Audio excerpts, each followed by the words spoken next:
My first reaction when attending the Career Expo was that there were a lot of people there.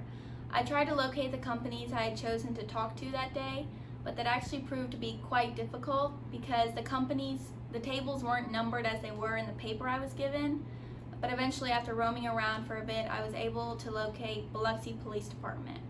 So I introduced myself and I asked about what opportunities they had to offer, and the lady was telling me about the responsibilities and duties that would be expected of me.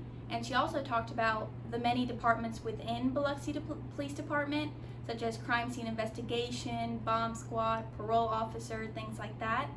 So she said if you don't like the department you're in now, you can always choose and go to a different one and still be within Biloxi Police Department. So I thought that was really neat.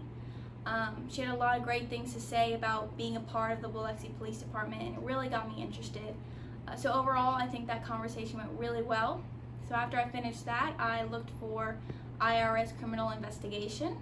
So when I located that table, I introduced myself. However, I was a little disappointed. This was the one I was really excited for originally, but when I was talking to the two ladies, they said that you needed a certain amount of accounting hours and business hours. So that doesn't really apply to me. So that conversation was pretty short considering my major doesn't really work for that job position.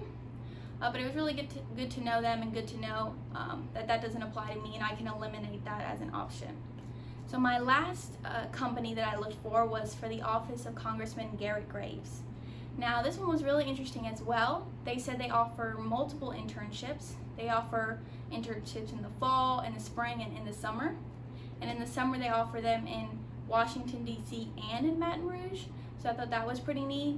And also if you're doing it during the fall or the spring, they said they'd work around your hours, which I thought, which is always a plus. So that was just really interesting to know that they'll work around you to make sure that you can be a part of that internship. Overall, I think it was a great day. I was able to get a headshot so I can post that on my LinkedIn account. It was a little intimidating at first, but it was really helpful to know how everything's set up, so when I go next year, it won't seem as intimidating. So I think I can safely say that the Spring 2020 Career Expo was a success.